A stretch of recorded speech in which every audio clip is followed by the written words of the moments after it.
The golden glow of the morning sun filtered through the blinds as Jeremiah Ford stood in his well-appointed New York apartment. His reflection in the bedroom mirror stared back at him, a mix of determination and fatigue etched into his features. He adjusted his navy blue tie with steady hands, the crisp fabric of his tailored shirt hugging his shoulders perfectly. "This is the life you chose, Jeremiah," he murmured to himself, his voice calm yet reflective. A small framed photo on the dresser caught his eye, an image of him surrounded by grinning children at a community event. Their joy reminded him why he worked tirelessly, always striving to create opportunities for those who had few. With a sigh, Jeremiah picked up his suitcase and headed downstairs to the kitchen. The faint aroma of freshly brewed coffee greeted him, offering a moment of comfort amidst his busy schedule. As he poured a steaming cup, his phone buzzed with relentless notifications. News alerts and social media mentions filled the screen. One headline read, "Jeremiah Ford, the billionaire philanthropist who's changing communities." Another comment accused him of self-promotion disguised as altruism. Jeremiah's lips pressed into a thin line. "You can't win them all," he muttered, setting the phone down. Jeremiah drained his coffee and grabbed his keys, walking out into the brisk morning air. The quiet hum of the city greeted him as he climbed into his car, heading to the airport for a flight to Chicago. The city awaited his presentation at a conference on socioeconomic reform, a subject deeply personal to him. "Another chance to make a difference," Jeremiah whispered as he drove, his gaze focused on the road ahead. At JFK Airport, the bustling crowd reflected a city that never truly slept. Jeremiah moved through the terminals with practiced ease, attracting occasional glances from those who recognized him. His calm demeanor and expensive suit painted a picture of success. "Good morning." Jeremiah greeted the check-in agent with a polite smile. His deep voice was steady, almost reassuring. The attendant's eyes flickered with recognition, but maintained professionalism. "Welcome, Mr. Ford. You're all set for your first-class seat on Flight 712 to Chicago." Jeremiah nodded in appreciation and made his way to security, passing through the crowded terminal with the quiet confidence of a man used to being noticed. Meanwhile, in the first-class cabin, Nancy Blake adjusted her crisp uniform. The flight attendant had been in the industry for over 2 decades, and yet today she felt an unusual unease. Something gnawed at her as she inspected the cabin, smoothing out pillows and straightening blankets. Nancy glanced at the boarding manifest and saw Jeremiah Ford's name. She didn't recognize it immediately, but felt an odd tension when the tall, composed man boarded and made his way down the aisle. "Can I help you, sir?" Nancy's tone was polite, but edged with stiffness as Jeremiah approached his seat. He offered her a warm smile. "No, thank you. I'm in 3A. Nancy nodded but couldn't shake the discomfort growing within her. As Jeremiah settled into his plush seat and pulled out a book, her thoughts began to spiral.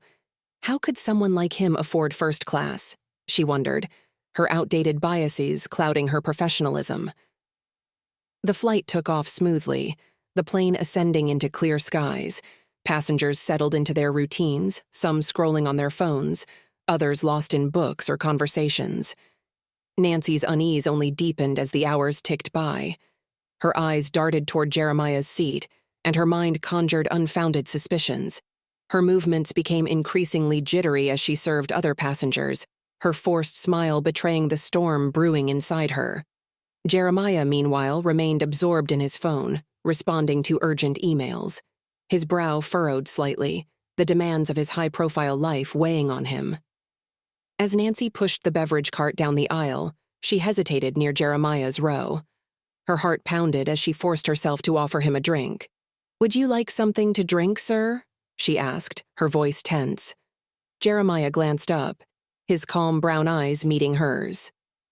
"Just water, please."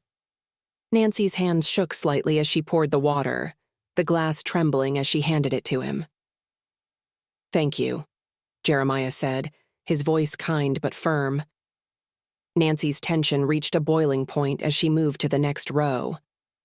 "What is it about him that's making me so nervous?" she thought, unable to articulate her discomfort. As the flight continued, Nancy's mind raced. She grew hyper-aware of Jeremiah's every movement, each one feeding into her unfounded fears. The tension in her chest tightened until, in a moment of misplaced anger and fear, she acted on impulse.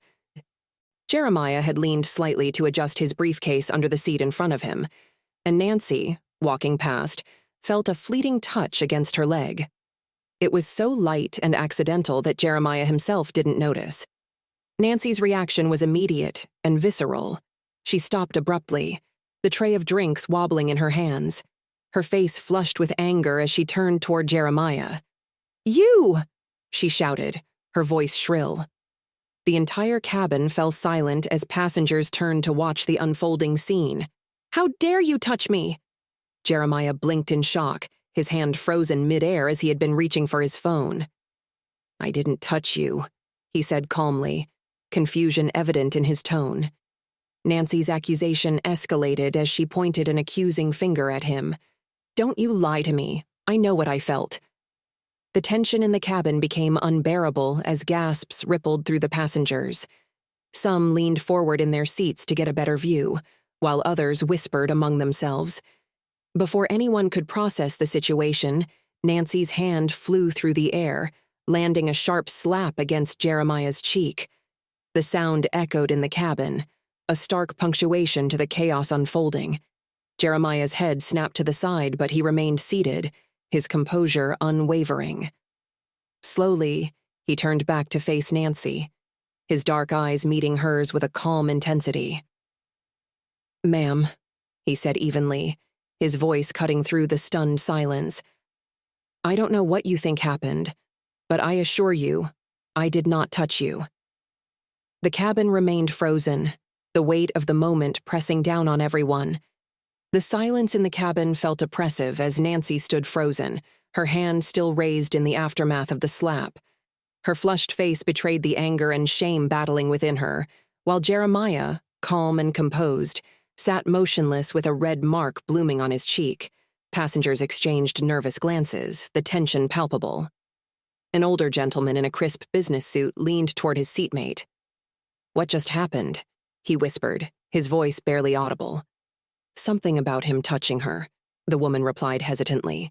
In first class, whispers spread like wildfire. Some sided with Nancy, casting wary glances at Jeremiah, while others frowned, their expressions skeptical.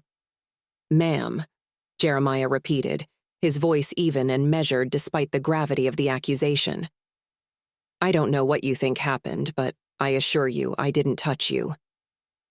Nancy's breathing was erratic, her mind scrambling for justification. She felt the weight of every eye in the cabin on her, judging her.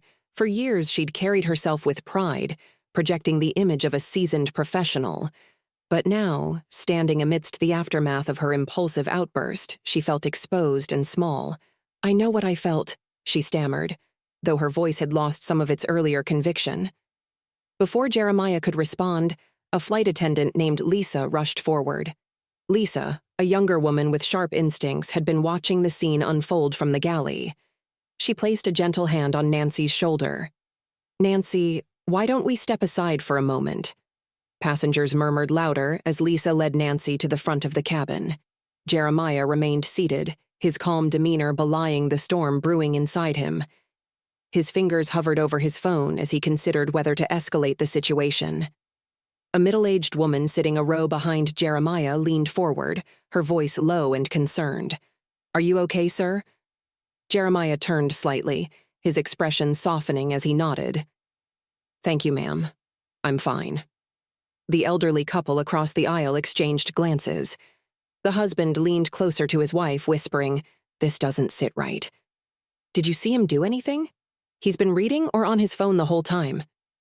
"No," his wife whispered back, shaking her head. "Something about her reaction. It feels wrong." At the front of the plane, Lisa guided Nancy into the galley and shut the curtain, giving them a semblance of privacy. Nancy's chest heaved as she struggled to articulate what had happened. He touched my leg," Nancy said, her voice cracking. "I'm sure of it." Lisa's brow furrowed. "Nancy, I was watching from the galley. I didn't see him move from his seat." Nancy's lips trembled. Are you saying I imagined it? Lisa hesitated, her voice soft but firm. I'm saying we need to be absolutely sure before making accusations like that, especially with a cabin full of passengers watching. Nancy's shoulders slumped, the weight of Lisa's words sinking in.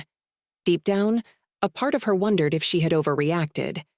Back in the cabin, the tension was far from resolved.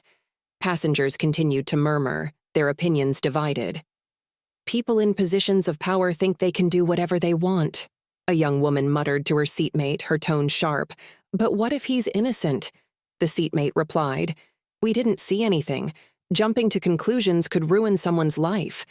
As the debate swirled, Jeremiah quietly reached into his briefcase and pulled out his laptop. The motion caught the attention of the passenger across the aisle, a curious man in his 30s. The man leaned forward, speaking cautiously. Excuse me, are you by chance Jeremiah Ford? Jeremiah looked up, his expression neutral. Yes, I am. The man's eyes widened. The philanthropist? You're the one behind the Horizon Initiative, right? The community outreach program? Several nearby passengers perked up, their curiosity piqued. Yes, Jeremiah confirmed, his tone polite but guarded. The murmurs grew louder. Word spread quickly through the cabin that the accused man was not just any passenger, but a billionaire known for his charitable work. Wait, that's Jeremiah Ford? A young college student whispered excitedly to the woman beside her. He's the guy who started the tech scholarships for underprivileged kids. The revelation sent ripples through the cabin. Many passengers, previously unsure of how to react, now reevaluated their perspectives. In the galley, Nancy's world felt like it was crumbling. Lisa had stepped away briefly to retrieve water, leaving Nancy alone with her thoughts. She replayed the moment over and over in her mind, each time questioning her actions more. When Lisa returned, she spoke in a low voice. Nancy, I just found out who that man is. Nancy looked up, her face pale. What do you mean? Lisa hesitated, then said, That's Jeremiah Ford, the billionaire. He's famous for his work in racial equality and giving back to underserved communities. Nancy's stomach dropped. The name felt familiar, but now it carried weight, a heavy reminder of her mistake. I didn't know, she whispered, tears brimming in her eyes. Lisa placed a comforting hand on her shoulder. What's important now is how you handle this. You need to take responsibility. Back in the cabin, the tension was interrupted by a soft voice. Excuse me? All eyes turned to a young woman standing near the back of the first-class cabin.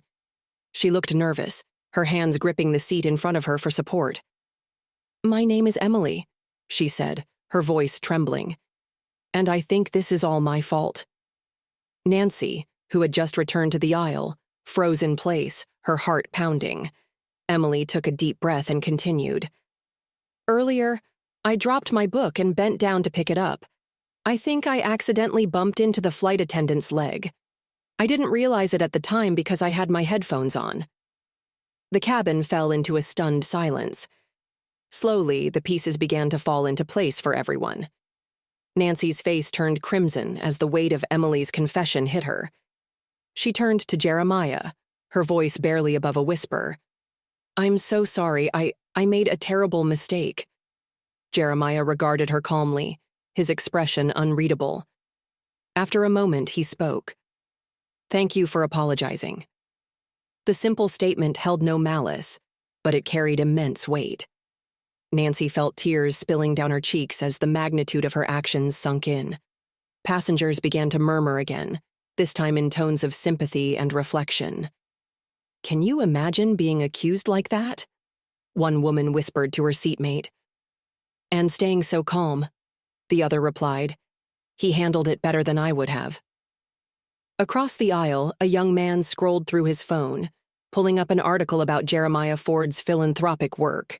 He showed it to the passenger next to him, who shook their head in disbelief. As the flight continued, the mood in the cabin shifted. What had begun as a tense and divisive moment became a catalyst for deeper conversations. Passengers shared their own experiences and reflections, many vowing to confront their own biases moving forward. Nancy, meanwhile, remained quiet, her shame evident in every hesitant movement. Though Lisa and a few passengers offered her words of comfort, she knew that the real work would begin after the plane landed. And Jeremiah, ever composed, returned to his work, quietly demonstrating the power of dignity and forgiveness in the face of injustice. The plane hummed steadily as the aftermath of the incident settled into a quieter tension. Nancy retreated to the galley, her steps unsteady and her mind racing with regret. Jeremiah, ever composed, returned to his laptop, typing methodically as if nothing had happened. Yet despite his outward calm, he wasn't unaffected. Jeremiah's fingers paused over the keyboard for a moment as he reflected on what had just occurred. Injustice was no stranger to him. His life, both personal and professional, had been marked by moments like this. But this one stung differently. It wasn't the slap or the accusation. It was the look in Nancy's eyes, the certainty of her judgment that had left its mark. As the passengers began to process the events, a ripple of conversation filled the cabin.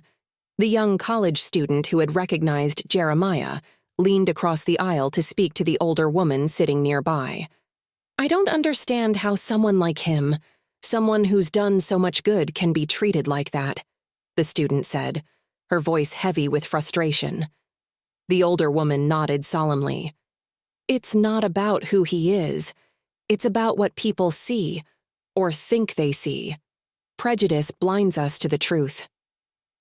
Nearby, a businessman adjusted his tie uncomfortably, glancing toward Jeremiah. "It makes you think about how often people jump to conclusions," he muttered to his seatmate. Others in the cabin were similarly reflective. Some passengers discussed the incident quietly, using it as a springboard to share their own experiences or observations. For others, the mood was somber, a sobering reminder of the biases that still linger in the shadows of society. In the galley, Lisa found Nancy sitting on a small folding seat, her face buried in her hands. The older flight attendant looked up as Lisa approached, her tear-streaked face a picture of anguish. "I don't know what came over me," Nancy said, her voice barely audible. "I've never acted like this before. I didn't mean to." She paused, her throat tightening. "But that doesn't matter, does it? I still did it." Lisa knelt beside her, placing a hand on her arm. "Nancy, we all have moments where we act on instinct, and sometimes those instincts are wrong.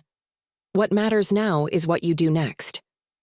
Nancy nodded, though she wasn't sure what next looked like. She felt the weight of her mistake pressing down on her, heavier than anything she'd ever carried. Lisa hesitated, then added, "Maybe it's time to talk to him. Not just to apologize, but to really listen. You might be surprised by what you learn." Nancy swallowed hard. The idea of facing Jeremiah again filled her with dread, but she knew Lisa was right. Meanwhile, at the front of the cabin, the atmosphere had shifted again. News of Jeremiah's identity had spread throughout the plane, and passengers began to view him through a new lens. A man in his late 40s leaned across the aisle, his voice low but firm. "Excuse me." Mr. Ford Jeremiah looked up, his expression polite but guarded. "Yes?" The man extended a hand. "I just wanted to say that I admire your work. What happened earlier, it wasn't right. But the way you handled it, with such grace, I think a lot of us could learn from you." Jeremiah shook the man's hand, offering a small but genuine smile. "Thank you. I appreciate that." Nearby, other passengers began to echo similar sentiments. One by one, people expressed their support, their admiration, or simply their regret for what had unfolded. Nancy, standing just beyond the curtain separating the galley from the cabin, heard snippets of the conversations. Each word felt like a dagger, a reminder of the chasm between her actions and the man's true character. She took a deep breath, steadied herself, and stepped into the aisle.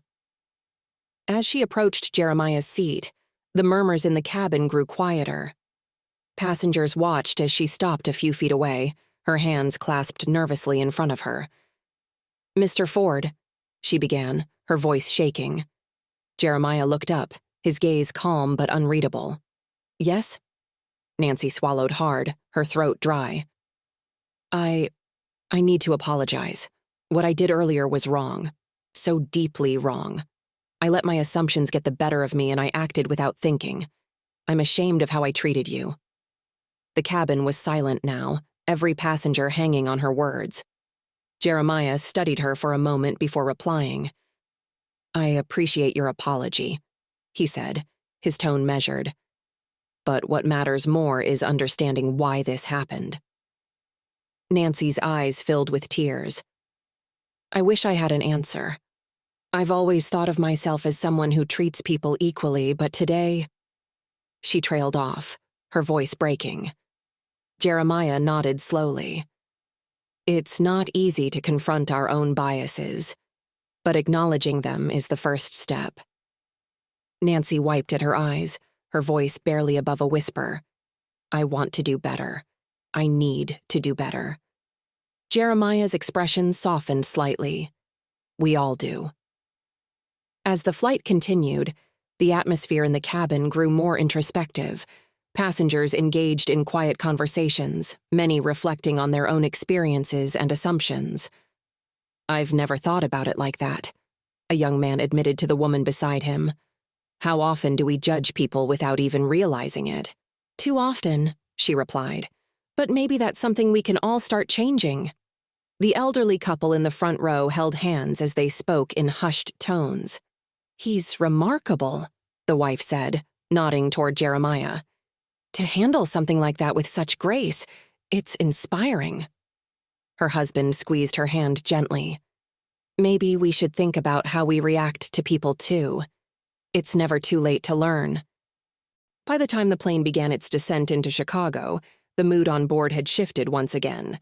What had started as a moment of tension and division had become an opportunity for reflection and growth. As the passengers disembarked, many paused to offer Jeremiah a kind word or a handshake. Nancy, standing near the door, watched quietly as he made his way toward her. When he reached her, he paused, his expression calm. "Thank you for your apology earlier," he said. Nancy nodded, her voice steady despite the tears in her eyes. "Thank you for your understanding." Jeremiah offered her a small smile before stepping off the plane. Later that evening, Jeremiah sat in his hotel room, reflecting on the day. His phone buzzed with notifications, messages from colleagues, news alerts about his upcoming speech, and a few emails from passengers on the flight. One message stood out. It was from Nancy. The subject line read, "A thank you." Jeremiah opened it and read her words. "Mr. Ford, I want you to know that today changed me. I've spent the last few hours reflecting on my actions, my assumptions, and the harm they caused.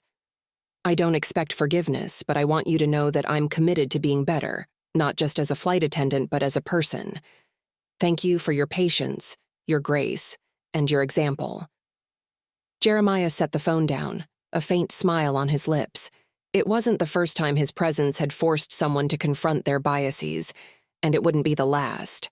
But moments like these reminded him why he continued to do the work he did. Because change, he knew, always started with a single step. The revelation of Jeremiah's identity cast a profound silence over the cabin, as if everyone had collectively taken a deep breath. This was no ordinary passenger. This was Jeremiah Ford, a man whose name was synonymous with change and hope for countless communities. The awareness of who he was added a sharper edge to the earlier incident. It was no longer just an awkward misunderstanding or an overreaction. It had become a glaring example of prejudice in action. Nancy stumbled into the galley, her fingers clutching the edge of the counter as though it could steady her spinning world. Her hands trembled, and her breath came in shallow gasps. Her mind played the scene on an endless loop, the accusation, the slap, the stunned silence in the cabin, and Jeremiah's unflinching composure in the face of it all. "What have I done?" she whispered, her voice cracking under the weight of the question. Her mind filled with fragmented thoughts, each one crashing into the next. She saw herself through the eyes of the passengers, a woman who had publicly accused and humiliated a man based on nothing but her own assumptions. The realization pierced her like a cold blade. Because he's black and he was sitting in first class, her conscience hissed. It wasn't just the slap that burned in her memory, but the implicit bias that had fueled her actions.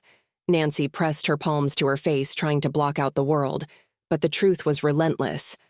I'm racist. The words echoed in her mind, stark and unforgiving.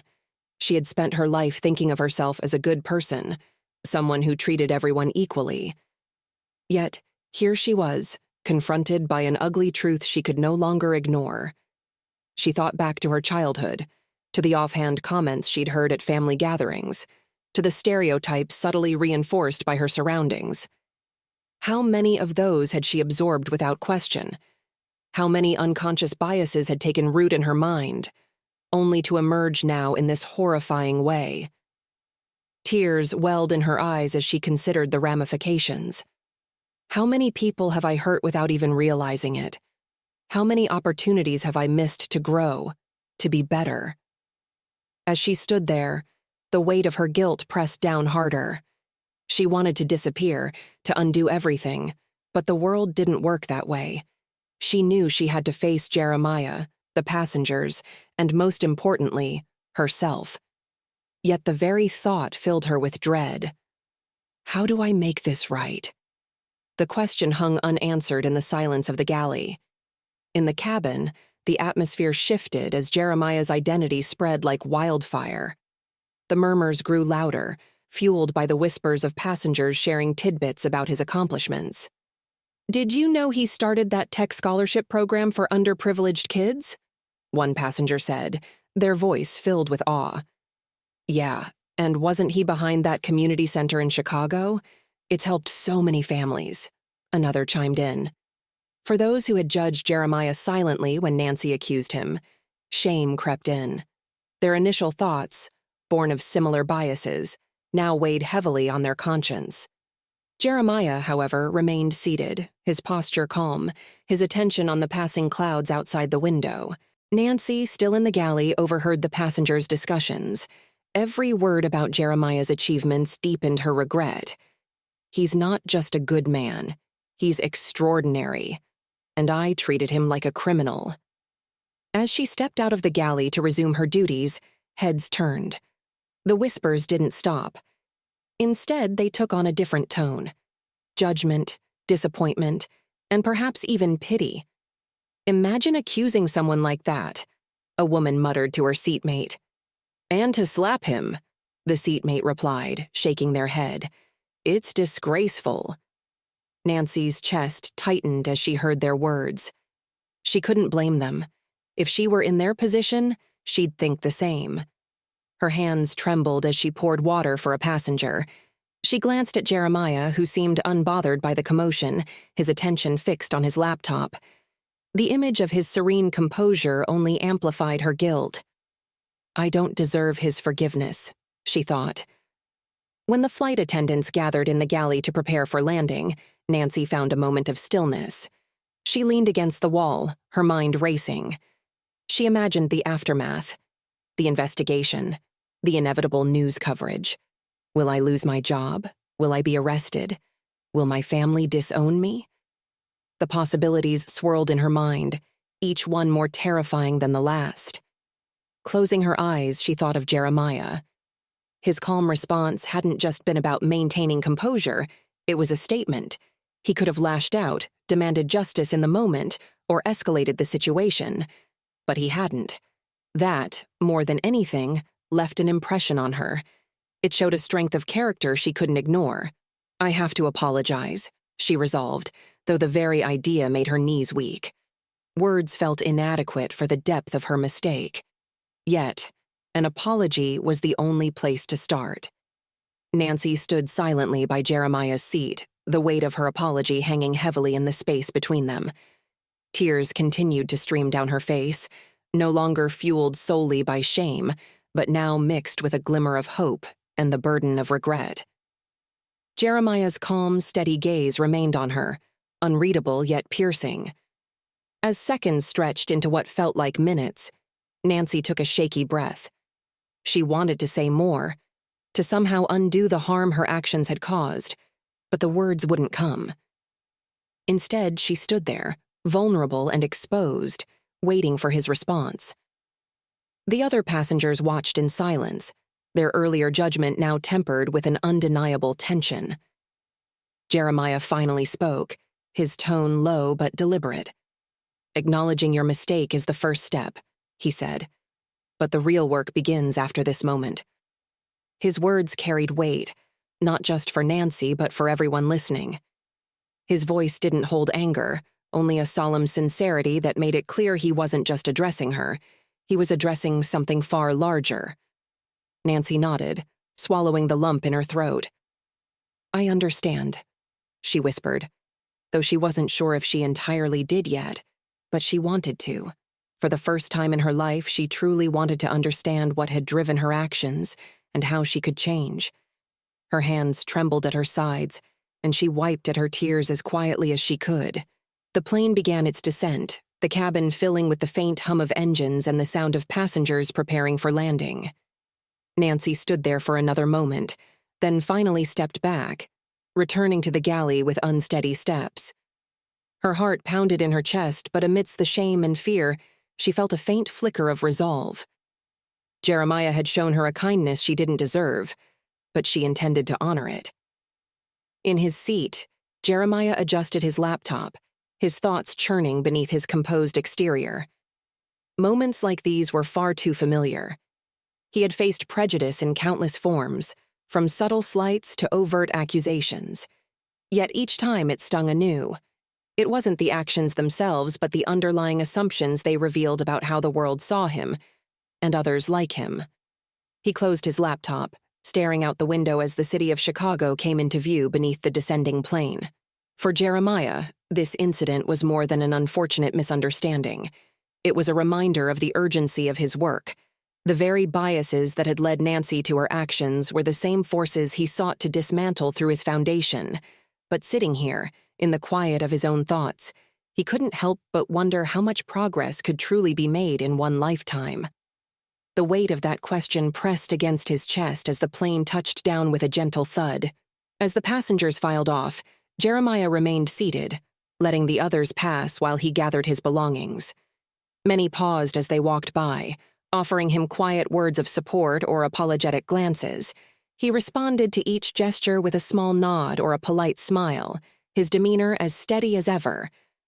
When he finally stood to disembark, his eyes briefly met Nancy's from across the cabin.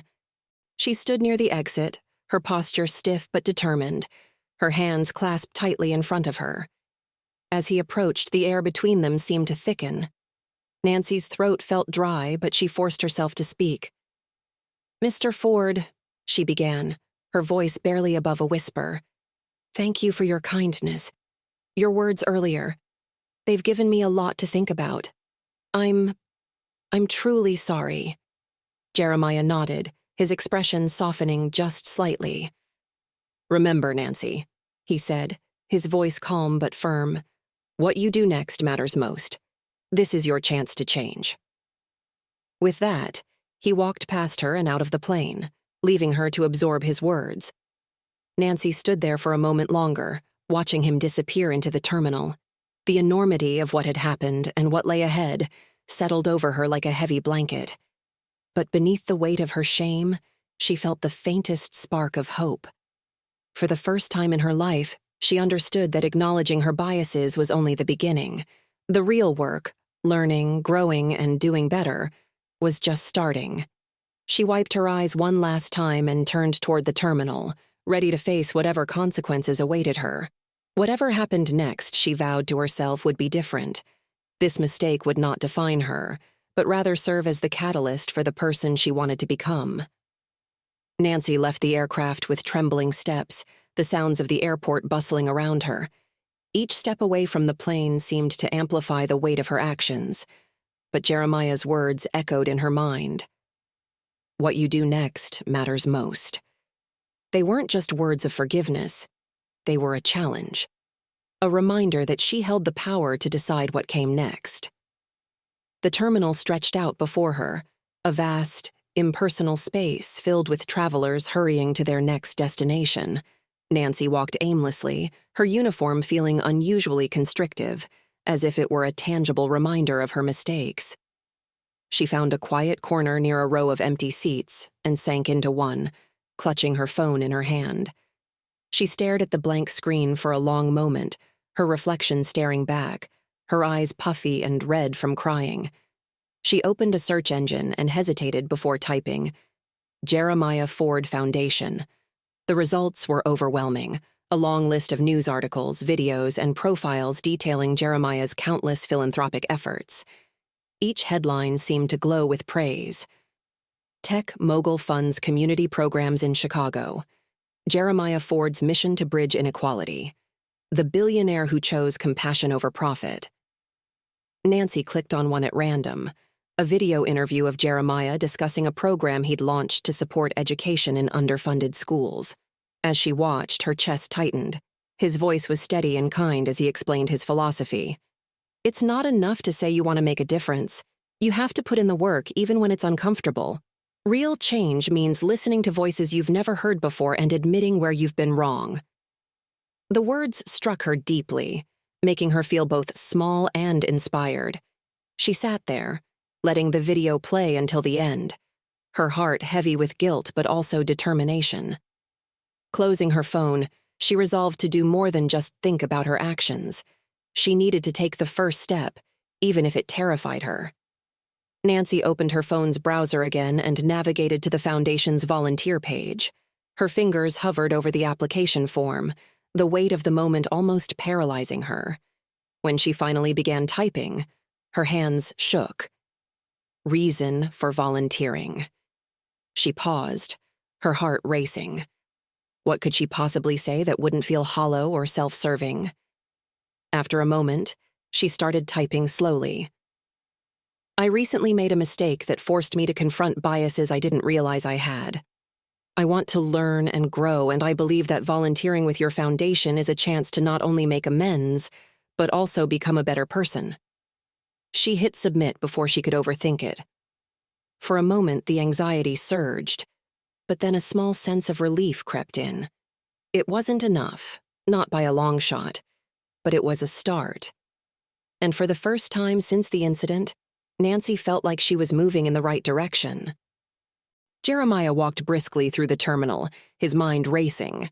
The incident on the plane had shaken him more than he let on, though his outward composure never wavered.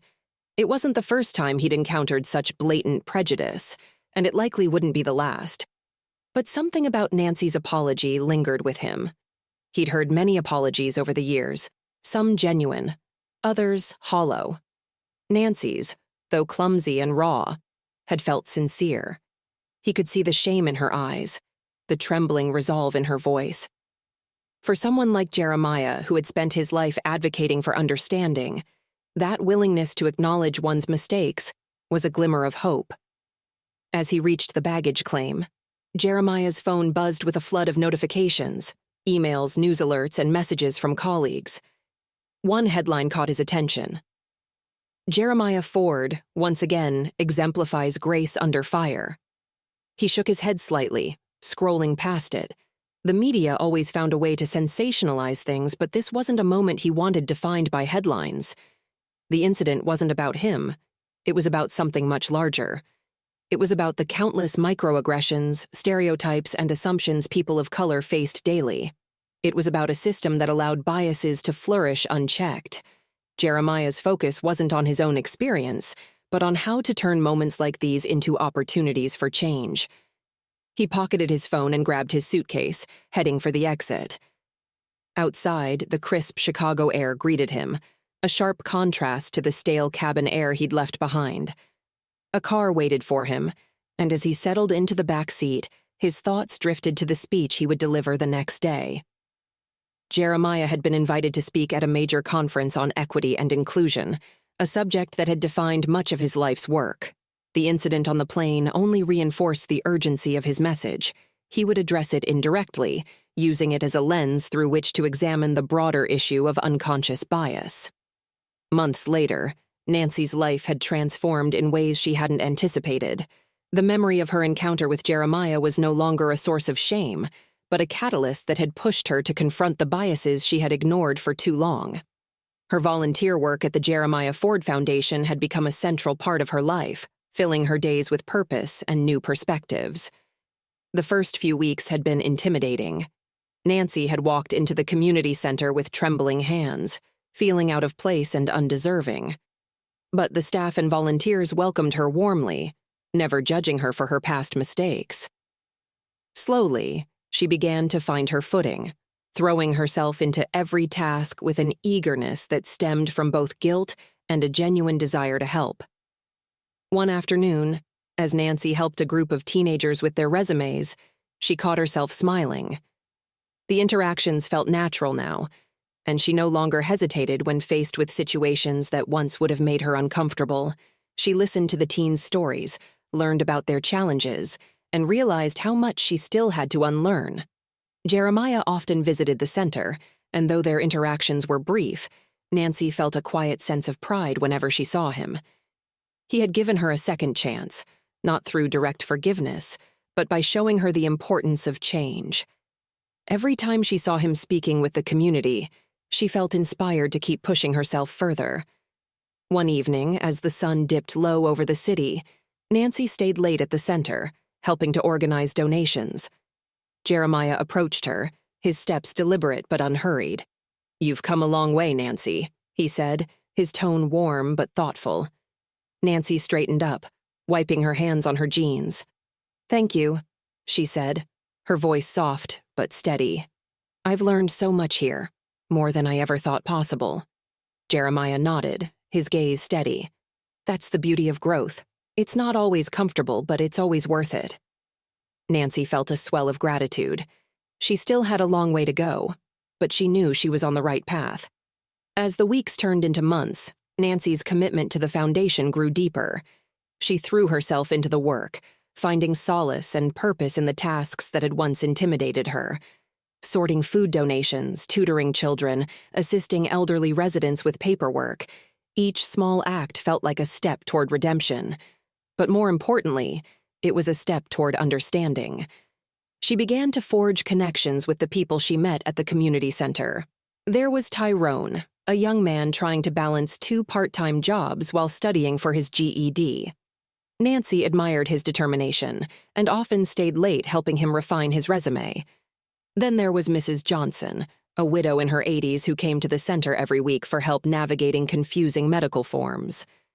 Nancy had grown fond of her and looked forward to their weekly chats. These interactions were more than just tasks. They were eye-openers. Every conversation revealed struggles Nancy had never imagined and resilience she deeply respected. Her view of the world was expanding, and with it, her understanding of her own place within it. One evening, Nancy lingered at the center after most of the volunteers had gone home. She was organizing a pile of donated clothes when she overheard a conversation between 2 teenage girls sitting nearby. They were discussing their experiences with discrimination, their voices low but filled with raw emotion. "It happens all the time," one of the girls said, frustration lacing her words. "At school, at the store, even just walking down the street, people look at me like I'm doing something wrong just for existing." The other girl nodded solemnly. "It's exhausting, and when you try to speak up, they tell you you're imagining it or overreacting." Nancy's hands stilled as their words sank in. She felt a pang of shame, remembering her own assumptions that day on the plane. She had been one of those people who judged without understanding, who acted without thinking. Listening to the girls, she realized just how pervasive and damaging such biases could be. She wanted to speak, to apologize in some way, but she knew this wasn't her moment to talk. It was her moment to listen. Later that evening, as Nancy walked home through the quiet streets, their conversation replayed in her mind. She thought about the courage it took for those girls to share their experiences, even in such a small setting. And she thought about how many similar stories she had never taken the time to hear before. That night, Nancy wrote a journal entry, something she had started doing since joining the foundation. Her pen moved quickly across the page as she reflected on the day. Today, I listened to two girls talk about their struggles. They didn't know I was listening, but their words cut deep. I've spent so much of my life being blind to what others endure, wrapped up in my own little bubble of privilege. I thought I understood the world, but I didn't. Not really. Not until now. I'm learning, but there's still so much I don't know. I just hope I can keep growing, keep listening, and keep finding ways to be better. Jeremiah noticed Nancy's progress during his regular visits to the community center. At first, he had observed her from a distance, curious but cautious. He wasn't sure how long she would stick around or whether her motivation would waver. But as the weeks turned into months, he saw her dedication solidify. Nancy wasn't just volunteering, she was immersing herself. One afternoon, as Jeremiah walked through the bustling center, he spotted Nancy sitting with a group of children, helping them with their reading assignments. She laughed with them, her posture relaxed, and her smile genuine. The sight brought a small, satisfied smile to his face. "She's doing well, isn't she?" Lisa, one of the foundation's longtime staff members, said as she approached him. Lisa had been one of the first people Nancy worked with when she started volunteering. "She is," Jeremiah agreed. "It's not easy to confront yourself the way she has. Most people run from it." Lisa nodded thoughtfully. "She told me about what happened on the plane. I think it's been eating at her ever since, but she's channeling it into something good. That takes strength." Jeremiah glanced at Nancy again, watching as she leaned over to help a little boy sound out a difficult word. "Strength," he said quietly, "and a willingness to change." One day, as Nancy was preparing to leave the center, Jeremiah stopped her near the entrance. "Nancy, do you have a moment to talk?" he asked. Her heart skipped a beat. Though their interactions had always been cordial, she still felt a mix of respect and nervousness in his presence. "Of course," she said, setting down her bag. They stepped outside, the late afternoon sun casting long shadows across the pavement. Jeremiah leaned against the wall, his expression thoughtful. "I've been watching the work you've been doing here," he began. "It's impressive. You've come a long way." Nancy felt a flush of pride but also a pang of humility. "Thank you," she said softly. "I still have a lot to learn, though." Jeremiah nodded. "That's true for all of us. But what matters is that you're putting in the effort. You've turned what could have been a regrettable moment into a turning point, and that's not something everyone can do." Nancy hesitated, unsure of how to respond. She looked down at her hands, then back at Jeremiah. "I just want to make a difference," she said, "to prove that I'm not that person I was on the plane." "You're not," Jeremiah said firmly. "Not anymore, but there's one more thing I'd like you to do." Nancy tilted her head, curious. "What's that?" "I want you to share your story," Jeremiah said. "Not just here, but with the people in your life, your friends, your colleagues. They need to hear it. People often don't confront their own biases until they see someone else do it first." Nancy felt a wave of apprehension. "I don't know if I'm ready for that," she admitted. "What if they judge me, or think I'm just trying to make myself look better?" Jeremiah's gaze was steady. "They might. But if even one person hears your story and starts questioning their own assumptions, it'll be worth it. Change doesn't happen in isolation, Nancy. It happens when we reach out and create connections." She took a deep breath, nodding slowly. "I'll think about it." "Good," Jeremiah said with a small smile. "That's all I ask." As she walked home that evening, Nancy couldn't stop thinking about Jeremiah's words. The idea of sharing her story terrified her, but she knew he was right. Change didn't happen in isolation, and neither did growth. Over the next week, Nancy wrestled with Jeremiah's suggestion. The idea of sharing her story with her friends and coworkers felt daunting. It meant exposing her most shameful moment, laying bare the prejudice she had allowed to guide her actions. She worried about how they might react. Would they judge her? Distance themselves from her? Or worse, would they dismiss the entire experience as insignificant? But every time doubt crept in, Nancy thought about the people she had met at the foundation. She thought about Tyrone's resilience, the elderly Mrs. Johnson's quiet strength, and the young girl's bravery in sharing their stories. She thought about Jeremiah's unwavering calm on the plane and the weight of his words since. I've been volunteering at the Jeremiah Ford Foundation ever since, she continued.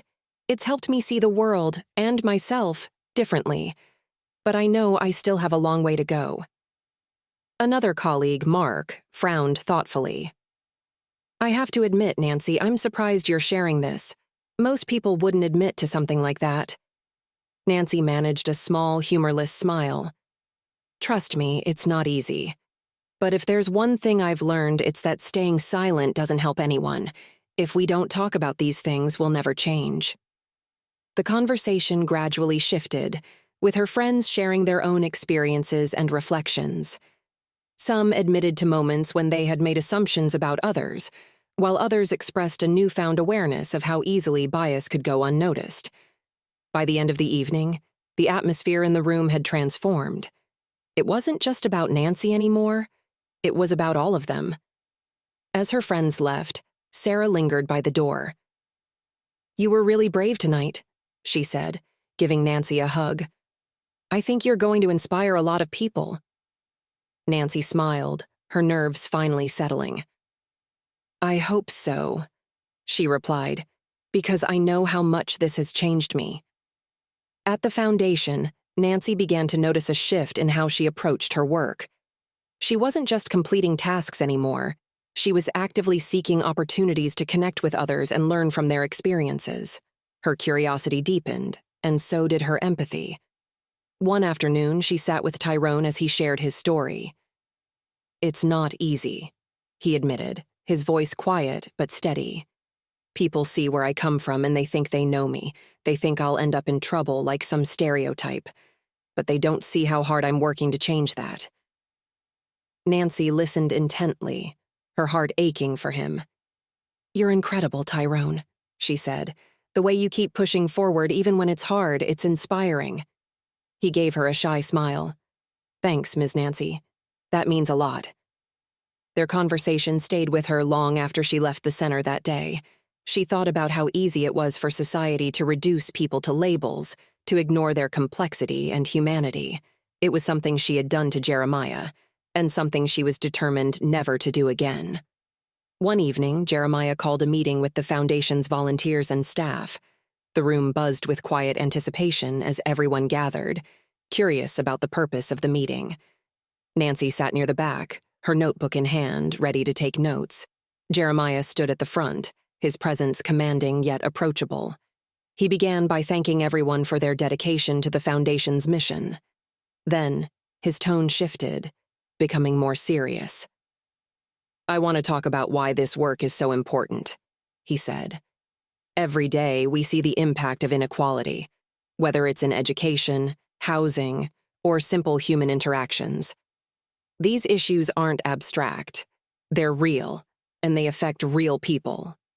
He paused, letting his words sink in. But what I've learned is that change doesn't just happen on a systemic level. It happens in the small moments, when someone chooses to listen instead of judge, to ask questions instead of making assumptions. Nancy felt a lump rise in her throat as she listened. She thought about her own journey, the mistakes she had made, and the growth that had followed. Jeremiah's words felt like a validation of everything she had been working toward. Each of us has the power to create those moments, Jeremiah continued. And when we do, the ripple effect can be extraordinary. After the meeting, Nancy approached Jeremiah as he was gathering his notes.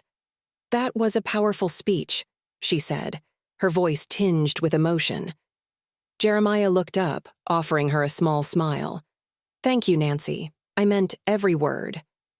So did I, she replied. Hearing you speak reminded me why I'm here and why I need to keep going. Jeremiah nodded, his gaze steady. You're doing good work, Nancy. Don't forget that. As she left the center that night, Nancy felt a renewed sense of purpose. She knew the road ahead wouldn't always be easy, but she was ready to face it, one step at a time. In the weeks that followed, Nancy found herself increasingly involved in the Foundation's initiatives. She began volunteering not just at the community center, but also at events in other parts of the city. Each one offered a new perspective, exposing her to lives and experiences she had never considered before. One Saturday morning, Nancy joined a team distributing fresh produce at a pop-up market in a food desert on the city's south side. As she handed out bags of fruits and vegetables, she struck up a conversation with an older man who came every week. His name was Mr. Davis, and he spoke with a quiet dignity that reminded her of her late grandfather. "You know," Mr. Davis said as he examined a bunch of bananas, "it wasn't always like this. Back when I was a kid, this neighborhood had everything. Grocery stores, parks, jobs. But over the years, it all started disappearing. Now we have to drive miles just to find fresh food." Nancy nodded, listening closely. "That must be really hard," she said. "I never realized how much of a difference access to something as simple as a grocery store could make." Mr. Davis smiled faintly. "It's not just the food. It's what it represents. When they take those things away, it feels like they're telling you you're not worth it, like your community doesn't matter." The weight of his words stayed with Nancy as the day went on. She thought about all the systems and structures she had taken for granted, things that had always been there for her but were denied to so many others. It wasn't just about individual biases, she realized. It was about the larger forces that shaped people's lives in ways she had never understood before. Jeremiah continued to observe Nancy's progress with quiet pride. He saw how her confidence grew with each passing week, how she had gone from a hesitant outsider to a trusted part of the Foundation's community. She wasn't just volunteering. She was building relationships, asking questions, and actively challenging her own assumptions. One afternoon, as Jeremiah walked through the community center, he found Nancy sitting with a group of children, helping them with an art project. She laughed easily with them, her earlier hesitations now a distant memory. He paused in the doorway, watching as she patiently explained how to blend colors on their drawings. "She's really come into her own," Lisa said, joining him in the doorway. Jeremiah nodded. "She has. Moments like hers don't always lead to change. But when they do, they remind us why this work matters." Lisa smiled. "She told me about the talk you gave last week, the one about small moments creating ripples. I think it really resonated with her." Jeremiah's expression softened. "That's good to hear. Nancy's story is proof of that. She's creating ripples of her own now." Nancy's story began to spread beyond the Foundation. Encouraged by Jeremiah, she shared her experience in a staff meeting at work, opening up about the incident on the plane and the lessons she had learned since. Though her voice trembled at first, she pushed through, determined to speak her truth. At the end of the meeting, one of her colleagues approached her. "Nancy, I just wanted to say thank you for sharing that," he said. "It takes a lot of courage to admit when you're wrong. And honestly, it's made me think about some of my own assumptions." Hearing those words gave Nancy a sense of validation she hadn't expected. She realized that sharing her story wasn't just about holding herself accountable. It was about inspiring others to reflect on their own actions. Little by little, the ripples Jeremiah had spoken of were starting to take shape. One evening, Nancy stayed late at the Foundation, sorting donations for an upcoming clothing drive. As she folded shirts and organized shoes, she found herself reflecting on her journey. The person she had been on that plane felt like a stranger now, someone she could barely recognize. But she knew that growth was a continuous process, and she was far from finished. Jeremiah entered the room carrying a box of supplies. "Still here?" he asked with a smile. Nancy looked up and laughed softly. "I figured I'd get a head start on the clothing drive." Jeremiah set the box down and leaned against the table. "I wanted to talk to you about something," he said.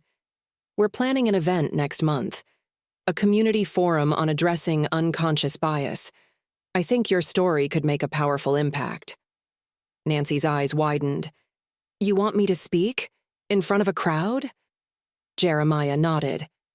You've lived this journey, Nancy. You've seen what happens when biases go unchecked, but you've also seen what can come from acknowledging and addressing them. People need to hear that. Nancy hesitated, her mind racing. The idea of standing on a stage and recounting her mistakes to an audience was terrifying. But as she looked at Jeremiah, she remembered how his words had inspired her, how his calm strength had set an example she was still striving to follow. I'll do it, she said finally, her voice steady despite the knot in her stomach. If it can help even one person, it'll be worth it. Jeremiah's smile was warm. That's all we can hope for. The night of the forum arrived faster than Nancy had expected. The auditorium buzzed with anticipation as community members, foundation supporters, and local leaders took their seats. Nancy stood backstage, her heart pounding as she reviewed her notes for the 100th time. You'll do great, Lisa said, giving her shoulder a reassuring squeeze. Just speak from the heart. Nancy nodded, though her nerves didn't subside. When her name was called, she took a deep breath and stepped onto the stage. The bright lights and sea of faces were overwhelming, but she focused on Jeremiah, who sat in the front row, giving her an encouraging nod. She began her speech with a shaky voice, recounting the events on the plane. As she spoke, she felt the weight of the moment pressing down on her, but she pushed through, determined to be honest. She described the shame she had felt, the lessons she had learned, and the journey she was still on. By the time she finished, the room was silent. Nancy looked out at the audience, her hands trembling slightly. Then, slowly, the crowd began to clap. It started with a few people but quickly swelled into a standing ovation. Tears pricked Nancy's eyes as she realized the impact her words had made. Afterward, as she mingled with attendees, several people approached her to share their own stories. One woman, a teacher, said Nancy's speech had made her rethink how she interacted with her students. A young man admitted he had never considered his own biases until that moment. Each conversation reinforced Nancy's belief that sharing her story had been the right decision.